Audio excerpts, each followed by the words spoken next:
కొమరం భీం ఆసిఫాబాద్ జిల్లాలో నిర్వహించిన పోరు కన్నా ఊరు మిన్న కార్యక్రమంలో ఎస్పీ శ్రీనివాసరావు పాల్గొన్నారు. ఈ సందర్భంగా అగర్గూడ గ్రామానికి చెందిన మావోయిస్టు సభ్యురాలు చౌదరి అంకుబాయ్ అలియాస్ అనిత యొక్క కుటుంబ సభ్యులను పరామర్శించారు.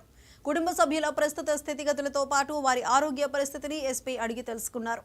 వారికి నిత్యావసర సరుకులు, దుస్తులను అందజేశారు. ఏదైనా ఆరోగ్య సమస్య ఏర్పడితే వైద్య చికిత్సలు అందించడానికి ప్రభుత్వం సిద్ధంగా ఉందని తెలిపారు.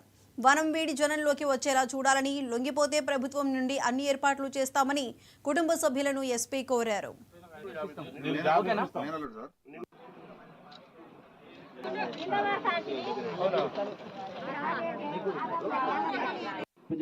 ఏం చేయాలో అర్థం తెలియదు. గంజా తాగితే వాళ్ళు ఏం పని చేస్తారు, ఎవరు చంపుతారు తెలియదు, ఏం చేస్తారో తెలియదు, రేపులు చేస్తారు, చంపిస్తూనే ఉంటాయి. కాబట్టి ఎట్టి పని గంజాయిని కూడా మీరు ప్రోత్సహించదు. ఎవరైనా సాగు చేసినా లేకపోతే గంజాయి వాడినా కూడా మనం వాళ్ళు ఇమీడియట్గా వాళ్ళు సమాచారం ఇవ్వాల్సి ఉంటుంది.